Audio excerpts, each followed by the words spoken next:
दोस्तों नमस्कार, मैं बीके सैनी स्वागत करता हूं आपका बैंको कोचिंग के डिजिटल प्लेटफॉर्म पर इकोनॉमिक्स सब्जेक्ट की क्लास में। देखिए अपना जो क्लास का सिस्टम चल रहा है, इससे पहले अपन ने एक क्लास और पहले कंडक्ट कर चुके हैं अपन, और अपनी जो क्लास का जो मेन टाइटल है थंबनेल में वो क्या है, इकोनॉमिक्स और इकोनॉमी का introduction.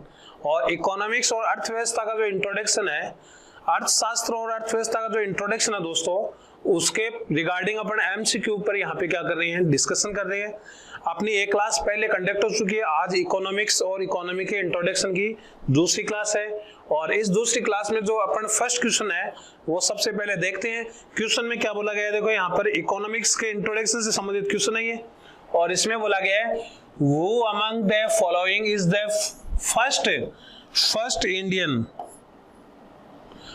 First Indian who win the Nobel prize in economics.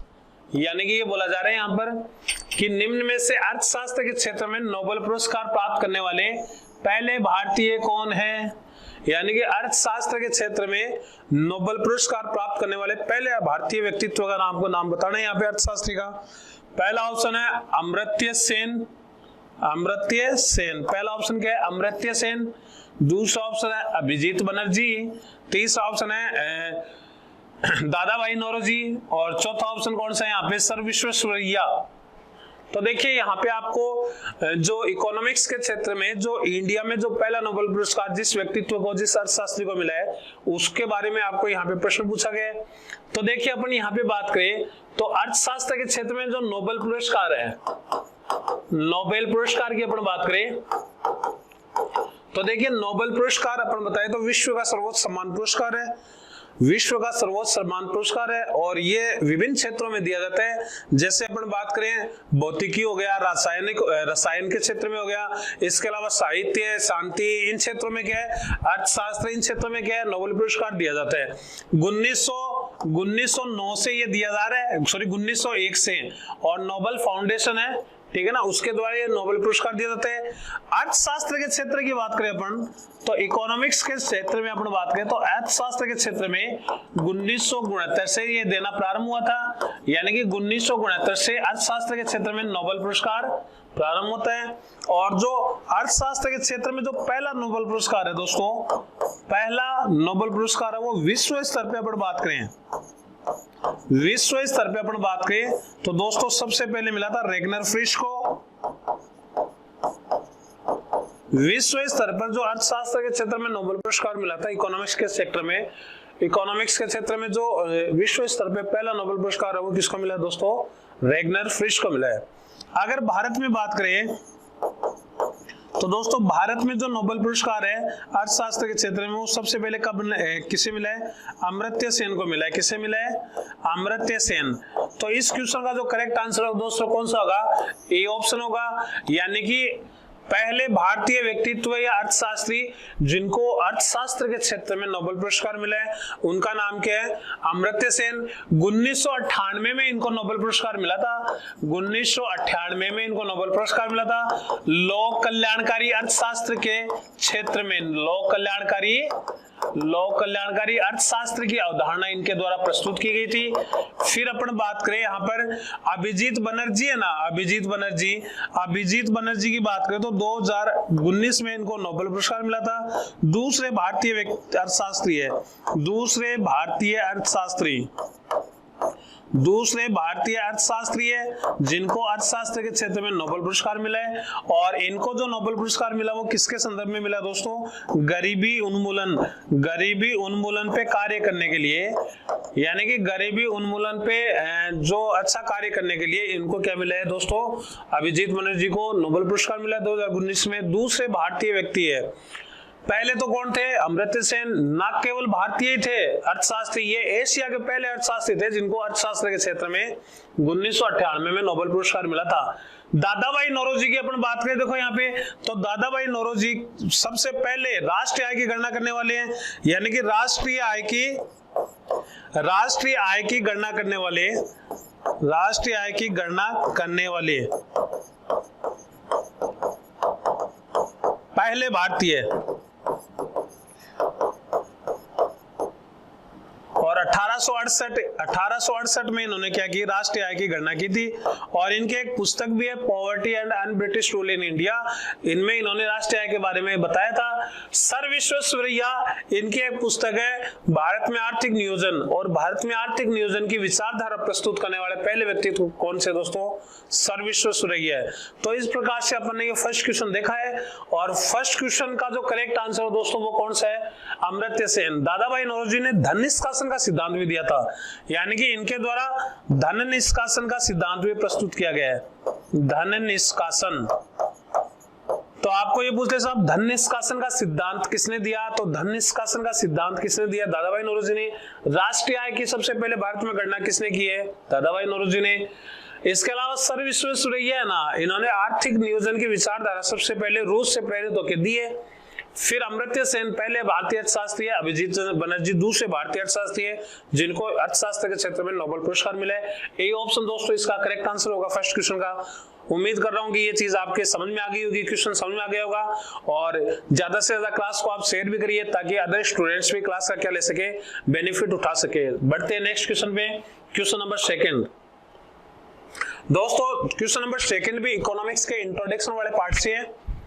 यहां पे पूछा गया अर्थशास्त्र विषय कि किस शाखा को आय एवं रोजगार का सिद्धांत अन्य नाम से भी जाना जाता है।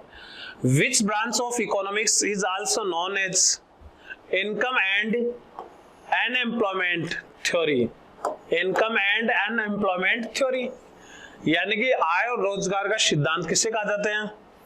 पहला ऑप्शन है दोस्तों यहाँ पे कैपिटलिस्ट इकोनॉमी, पूंजीवादी अर्थव्यवस्था। दूसरे दोस्तों समष्टि अर्थशास्त्र, मैक्रो इकोनॉमिक्स। तीसरा ऑप्शन है माइक्रो इकोनॉमिक्स, व्यष्टि अर्थशास्त्र। और चौथा ऑप्शन है दोस्तों नन ऑफ दीज, इनमें से कोई नहीं। तो आपको ये बताना है कि भाई अर्थशास्त्र की अपन बात करें तो दोस्तों अर्थशास्त्र विषय की बात करें अपन तो अर्थशास्त्र विषय के दो ब्रांचेस, दो भाग होते हैं। एक तो व्यष्टि अर्थशास्त्र और दूसरा कौन सा होता है दोस्तों, समष्टि अर्थशास्त्र। माइक्रो इकोनॉमिक्स और मैक्रो इकोनॉमिक्स अर्थशास्त्र की दो शाखाएं हैं, व्यष्टि अर्थशास्त्र और समष्टि अर्थशास्त्र। माइक्रो इकोनॉमिक्स और मैक्रो इकोनॉमिक्स। दोस्तों माइक्रो इकोनॉमिक्स है ना, इसमें व्यक्तिगत आर्थिक क्रियाओं का अध्ययन करते हैं अपन। माइक्रो लेवल की जो इकोनॉमिक एक्टिविटी है उनकी स्टडी किसमें करते हैं, माइक्रो इकोनॉमिक्स में। इसे दोस्तों प्राइस थ्योरी भी कहा जाता है, प्राइस थ्योरी, यानी कि इसको कीमत सिद्धांत के नाम से भी जाना जाता है। और दूसरा जो कॉन्सेप्ट है समष्टि अर्थशास्त्र, वृहद स्तर की या व्यापक स्तर की जो इकोनॉमिक एक्टिविटीज है उनकी स्टडी अपन जिस अर्थशास्त्र की ब्रांच के तहत करते हैं उसको अपन क्या बोलते हैं दोस्तों, मैक्रो इकोनॉमिक्स बोलते हैं। इसको आय एवं रोजगार सिद्धांत के नाम से भी जानते हैं, इनकम एंड एम्प्लॉयमेंट थ्योरी। इसकी जो विचारधारा है, व्यष्टि अर्थशास्त्र का जो जनक है दोस्तों विचारधारा है वो किसने दी, एडम स्मिथ ने। और समष्टि अर्थशास्त्र की अवधारणा दोस्तों ये किन्स के द्वारा दी गई है, जॉन बेनार्ड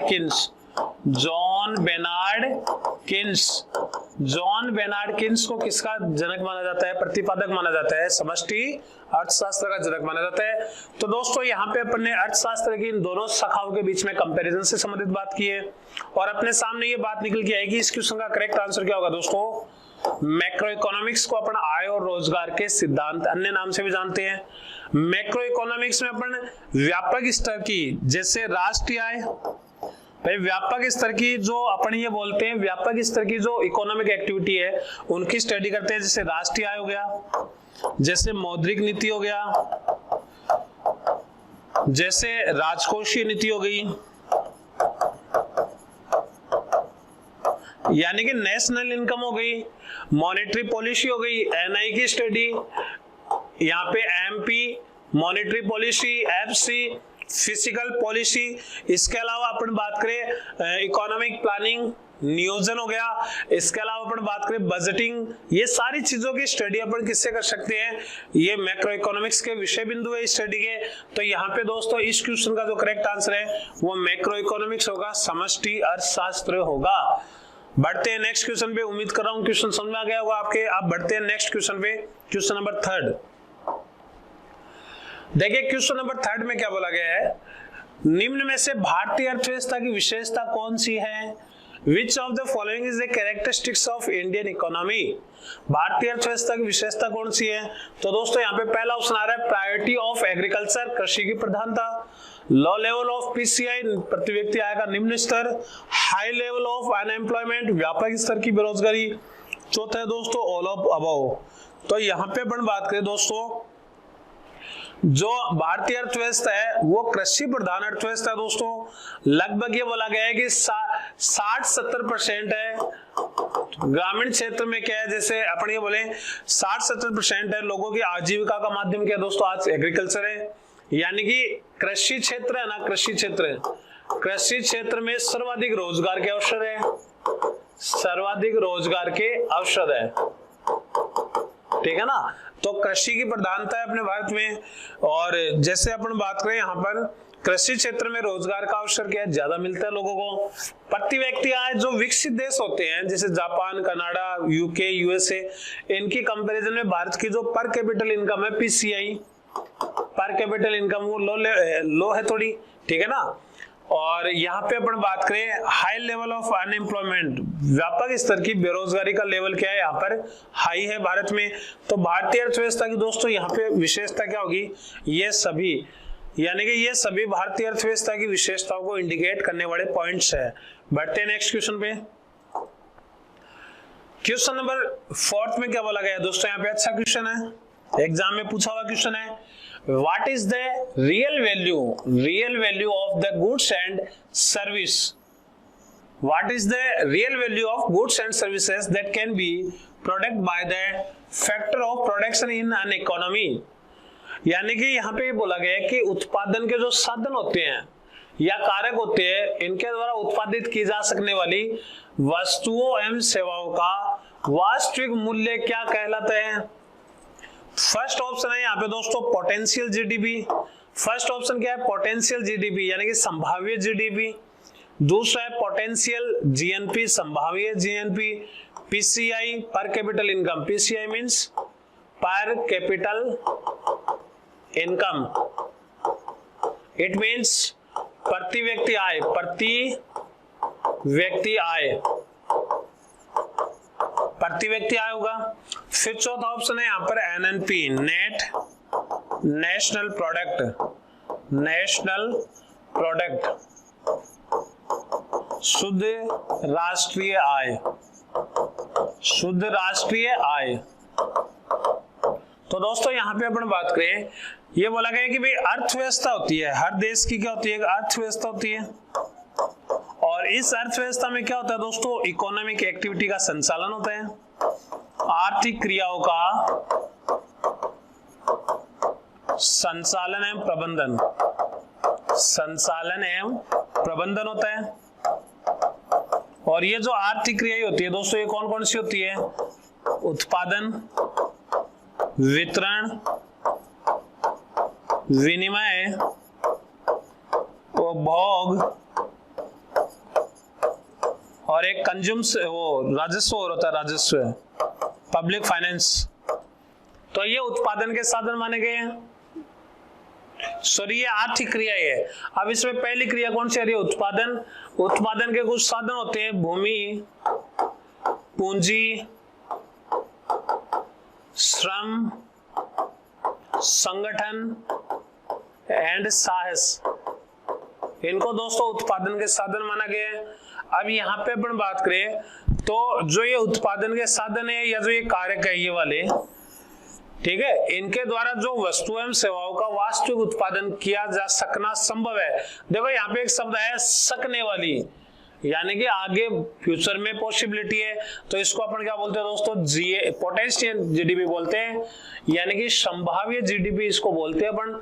पोटेंशियल जीडीपी का ये सिद्धांत होता है। तो इस क्वेश्चन का करेक्ट आंसर क्या होगा दोस्तों, पोटेंशियल जीडीपी होगा।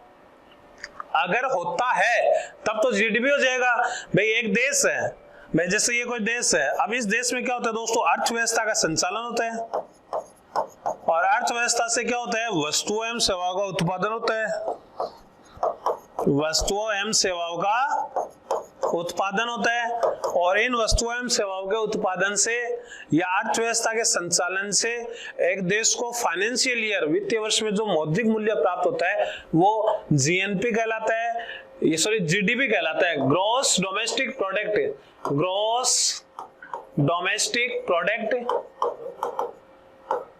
जिसे सकल घरेलू उत्पाद बोलते हैं, सकल घरेलू उत्पाद बोलते हैं। लेकिन ये फ्यूचर की बात करें कि भाई कितना हो सकता है, तो संभावना बताई जा रही है उत्पादित की जा सकने वाली, यानी कि संभावना, तो इसको क्या बोले, संभावित जीडीपी, पोटेंशियल जीडीपी बोल रहे हैं दोस्तों अपन यहाँ पर। और इस क्वेश्चन का जो करेक्ट आंसर होगा दोस्तों क्या होगा, ए ऑप्शन होगा। एनएनपी पीसीआई ये राष्ट्रीय आय की अवधारणा है, एक देश की कुल राष्ट्रीय आय में कुल जनसंख्या का भाग देने पर जो अपने को आय प्राप्त होती है वो पीसीआई कहलाती है। और एनएनपी यानी कि जीएनपी में जो डेप्रिसिएशन मूल्य ह्रास अपन घटा देंगे तो क्या आएगा, नेट इनकम आ जाएगी, जिसको एनएनपी बोलते हैं। इस क्वेश्चन का करेक्ट आंसर दोस्तों क्या होगा, ए ऑप्शन होगा। बढ़ते हैं नेक्स्ट क्वेश्चन पे। अगला क्वेश्चन देखो, अच्छा क्वेश्चन है ये भी एग्जाम के नजरिए से।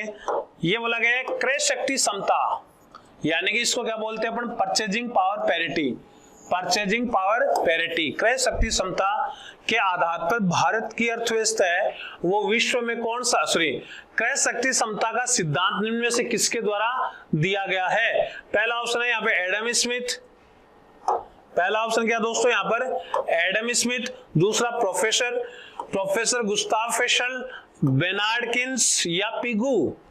तो यहाँ पे बोला गया कि क्रय शक्ति समता, परचेजिंग पावर पैरिटी, क्रय शक्ति समता, जिसको अपन क्या बोलते हैं, परचेजिंग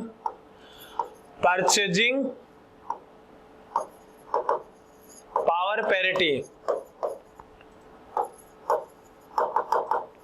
ये सिद्धांत किसने दिया, परचेजिंग पावर पैरिटी का मतलब होता है एक देश में जो मुद्रा होता है उसका मूल्य है वो मतलब विभिन्न देशों की तुलना में कैसा है, समानता है या उनमें अंतर है, ऐसा जो सिद्धांत है उसको क्या बोलते हैं अपन, क्रय शक्ति समता बोलते हैं।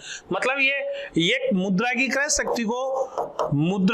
शक्ति जो होती है, मुद्रा की जो परचेजिंग पावर होती है, इसका तुलनात्मक अध्ययन है अलग अलग देशों की अर्थव्यवस्था में। तो यहाँ पर इसके आधार पर है ना क्रय शक्ति समता का जो सिद्धांत है वो किसने दिया दोस्तों, प्रोफेसर गुस्ताव फेशल ने दिया। इकोनॉमिक्स में क्रय शक्ति का सिद्धांत किसके द्वारा दिया गया दोस्तों, प्रोफेसर गुस्ताव फेशल, और इसको शॉर्ट में ट्रिपल पी भी बोलते हैं अपन, परचेजिंग पावर पैरिटी। इसके आधार पर भारतीय अर्थव्यवस्था विश्व की तीसरी बड़ी अर्थव्यवस्था है, विश्व की तीसरी बड़ी अर्थव्यवस्था है।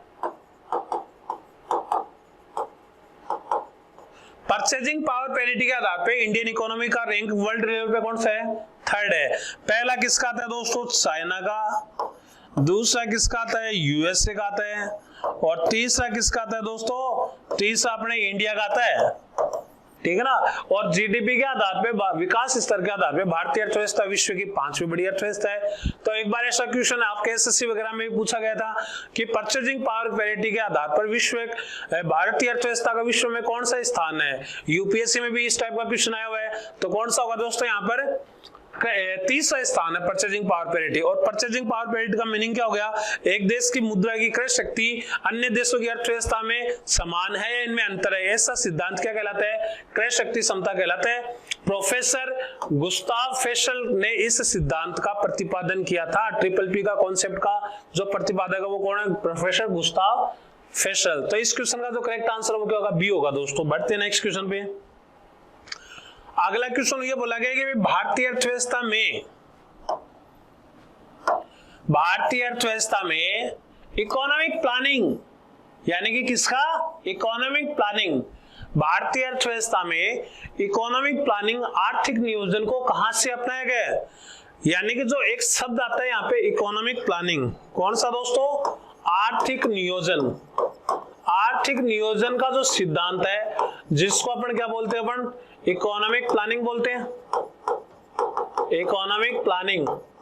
तो आर्थिक नियोजन का जो सिद्धांत है ये इंडियन इकोनॉमी में कहां से अडॉप्ट किया गया है, कहां से अपनाया गया है? तो दोस्तों इकोनॉमिक प्लानिंग है ना, ये समाजवाद पर आधारित अवधारणा है, समाजवादी अर्थव्यवस्था पे आधारित अवधारणा है। और समाजवादी अर्थव्यवस्था को विश्व में सबसे पहले किसने अपनाया? यानी कि विश्व स्तर पर समाजवादी अर्थव्यवस्था का एग्जांपल सोवियत संघ रूस है, रसिया, सोवियत संघ रूस। और भारत ने जो इकोनॉमिक कॉन्सेप्ट का जो सिद्धांत है वो अपन ने कहां से अपनाया दोस्तों? रूस से, रशिया से अपनाया है। इस क्वेश्चन का जो करेक्ट आंसर क्या होगा दोस्तों? सी ऑप्शन होगा। इकोनॉमिक प्लानिंग क्या होता है दोस्तों? इकोनॉमिक प्लानिंग एक ऐसा सिस्टम है, एक ऐसी प्रणाली है जिसके तहत किसी देश में उपलब्ध आर्थिक संपदाओं का इकोनॉमिक जो एसेट्स है, आर्थिक संपदाओं का एक निश्चित समयावधि हेतु क्या किया जाता है दोस्तों? एक निश्चित समयावधि हेतु पूर्वानुमान लगाया जाता है। क्या लगाया जाता है? पूर्वानुमान। ऐसा सिद्धांत क्या कहलाता है? इकोनॉमिक प्लानिंग कहलाता है। यानी कि एक देश में, ये मान लो कोई कंट्री है, अब इस देश में क्या होगा? अर्थव्यवस्था का संचालन होगा। अर्थव्यवस्था के संचालन में आर्थिक गतिविधियां होगी, आर्थिक क्रियाएं होगी। आर्थिक क्रियाएं जो होती है ना, तो इस देश की भौगोलिक सीमा में जो आर्थिक संपदाएं हैं उनका एक निश्चित समय तक क्या किया जाता है दोस्तों? उनका पूर्वानुमान लगाया जाता है, प्री प्लान किया जाता है। इसका कॉन्सेप्ट क्या कहलाता है? नियोजन कहलाता है। नियोजन जो होता है दोस्तों वो दो टाइप का होता है प्लानिंग। पहला होता है दोस्तों अल्पकालीन। कौन सा होता है? अल्पकालीन। और दूसरा कौन सा होता है दोस्तों? दीर्घकालीन।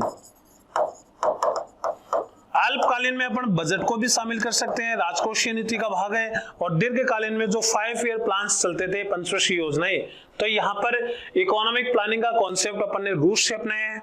अगर अपन भारत में इकोनॉमिक प्लानिंग की बात करें तो भारत में आर्थिक नियोजन का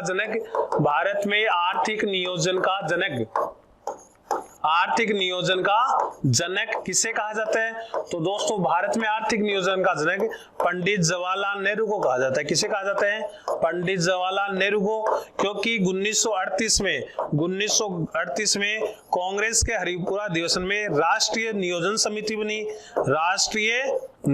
समिति बनी और इस समिति की रिकमेंड पर भारत में क्या हुआ? आर्थिक नियोजन का सिद्धांत पनपा है, वर्चस्व में आया है। तो यहाँ पे अपन किसको मानेंगे? जवाहरलाल नेहरू को क्या मानेंगे अपन? भारत में आर्थिक नियोजन प्रणाली का जनक मानते हैं। आर्थिक नियोजन की समस्त गतिविधियों का संचालन एंड मैनेजमेंट नियंत्रण करने के लिए 15 मार्च 1950 को भारत में किसका गठन हुआ दोस्तों? योजना आयोग का गठन हुआ। किसका? योजना आयोग का गठन हुआ। और इस योजना आयोग के द्वारा भारत में 5 वर्ष के लिए 5 ईयर प्लान्स डिजाइन किए जाते थे। पंचवर्षीय योजनाओं का निर्माण होता था और उन पंचवर्षीय योजनाओं को अंतिम अनुमोदन एनडीसी देती थी, राष्ट्रीय विकास परिषद देती थी। तो यहाँ पे भारतीय अर्थव्यवस्था में इकोनॉमिक प्लानिंग का जो कॉन्सेप्ट है, आर्थिक नियोजन का जो कॉन्सेप्ट है, वो दोस्तों अपन ने कहां से अपनाया है? रशिया से, रूस से अपनाया है। बढ़ते हैं नेक्स्ट क्वेश्चन पर। अगला क्वेश्चन है दोस्तों यहाँ पर एक इकोनॉमिक एक्टिविटी से रिलेटेड ये क्वेश्चन है। यहाँ पर क्वेश्चन में जो क्या बोला गया है यहाँ पर, which is not included in the source of production, यानी कि निम्न में से उत्पादन के साधनों में कौन सा शामिल नहीं है? उत्पादन के साधनों में कौन सा शामिल नहीं है? पहला ऑप्शन है दोस्तों लैंड यानी कि भूमि, दूसरा कैपिटल पूंजी, तीसरा डिस्ट्रीब्यूशन वितरण, चौथा लेबर श्रम। तो देखो दोस्तों 3 शब्द होते हैं, उन पे आप ध्यान दीजिए। एक तो होता है अर्थव्यवस्था, एक क्या होता है आर्थिक क्रियाएं, और एक होता है उत्पादन के साधन। तो अपन ये बोलेंगे अर्थव्यवस्था क्या है? जीविकोपार्जन के उद्देश्य से या धन प्राप्ति के उद्देश्य से,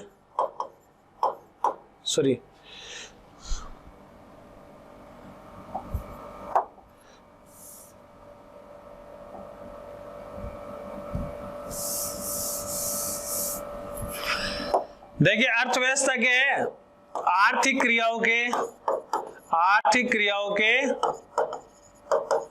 संचालन एवं प्रबंधन की व्यवस्था, संचालन एवं प्रबंधन की व्यवस्था, यानी कि आर्थिक जो क्रियाएं होती है, इकोनॉमिक एक्टिविटी जिनसे धन प्राप्ति होती है, उनके संचालन और उनको मैनेज करने से संबंधित व्यवस्था क्या कहलाती है? अर्थव्यवस्था कहलाती है।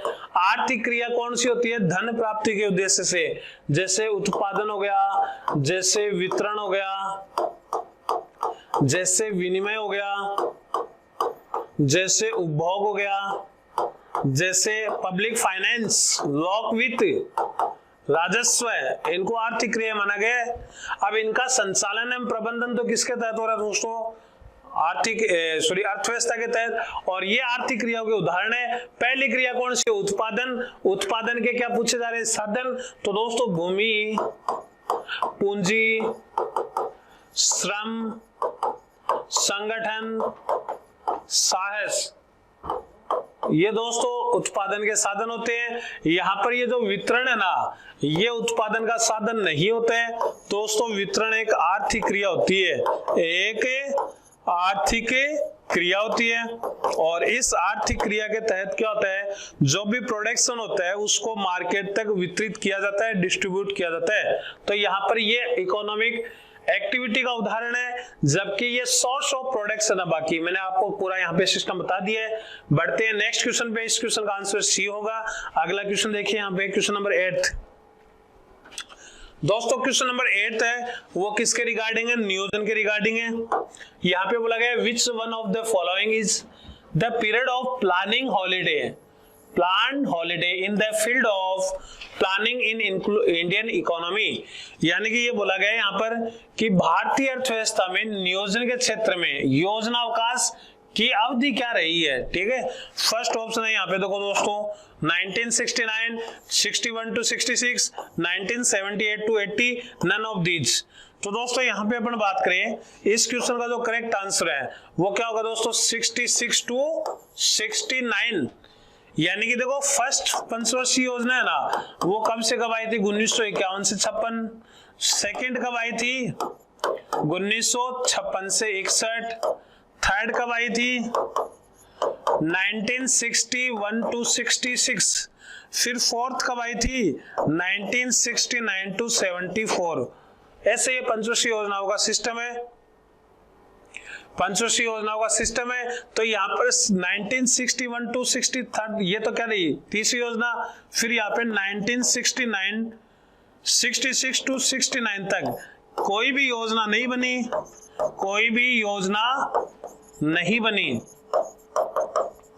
किसी भी प्रकार की योजना नहीं बनी। इसका रीजन क्या था? 1962 भारत और चीन का युद्ध था। भारत और चीन युद्ध। 1965 भारत एंड पाक युद्ध। और 1966 भीषण अकाल, देश में भीषण अकाल की स्थिति उत्पन्न हो गई थी। तो इन प्राकृतिक आपदा और जो अपन बात करें बाह्य आक्रमणों के चलते हुए 3 वर्ष तक किसी भी योजना का निर्माण नहीं हुआ अर्थव्यवस्था में। इसी टाइम पीरियड को क्या बोलते हैं दोस्तों? इसको अपन क्या बोलते हैं? योजनावकाश, हॉलीडे प्लान हॉलीडे बोलते हैं। तो इस क्वेश्चन का करेक्ट आंसर क्या होगा दोस्तों? 66 to 69। बढ़ते हैं नेक्स्ट क्वेश्चन पर।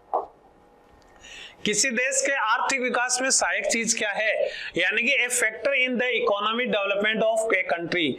नेचुरल रिसोर्सेस, यानी कि जिस देश के पास नेचुरल रिसोर्सेस जितने अधिक होंगे उसका आर्थिक विकास उतना ही ज्यादा संभव है। पूंजी निर्माण, जिसमें पूंजी का निर्माण जितना बढ़ेगा, जितना आय का स्तर होगा उतना ही उसका आर्थिक विकास होगा। मार्केट साइज, जितना उसका आयात से संबंधित बाजार होगा उतना ही उसका विदेशी पूंजी मिलेगी। जितना उसका व्यापारिक गतिविधि का मार्केट रहेगा बड़ा, तो बाजार का आकार। तो इस क्वेश्चन का दोस्तों सही आंसर क्या होगा?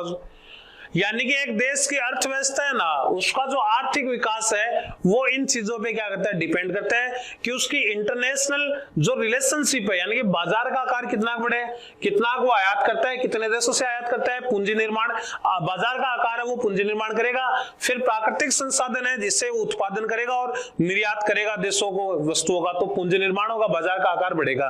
तो ऑल ऑफ दीज ऑप्शन क्या होगा दोस्तों, यहाँ पे सही हो है। नेक्स्ट क्वेश्चन देखिए, यहाँ पे किसी देश के आर्थिक विकास का मुख्य सूचक क्या है?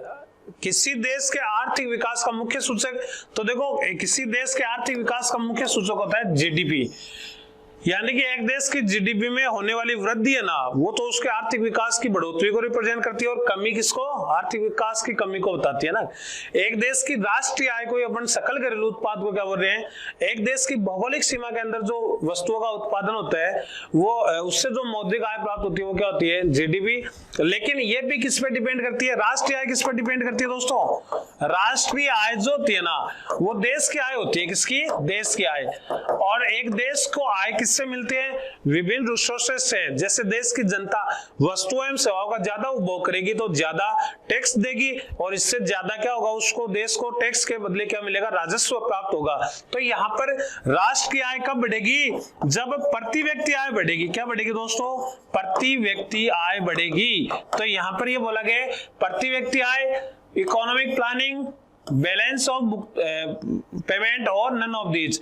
तो यहाँ पे अपन बात करें दोस्तों तो प्रति व्यक्ति आय पर किसी देश के आर्थिक विकास का निर्भर होना होता है, और एक देश की जो जनता है, निवासी है, उसके जो जीवन स्तर का मापक होता है वो भी क्या होता है दोस्तों, प्रति व्यक्ति आय होता है। तो इस क्वेश्चन का जो करंट आंसर है वो क्या होगा, करेक्ट आंसर है वो क्या होगा, प्रति व्यक्ति आय। इंडिया में सबसे ज्यादा प्रति व्यक्ति आय वाला जो स्टेट है वो कौन सा है, गोवा है। एक बार आया हुआ है इंडिया में जो प्रति व्यक्ति आय वाला सबसे बड़ा जो स्टेट है वो कौन सा दोस्तों, गोवा है।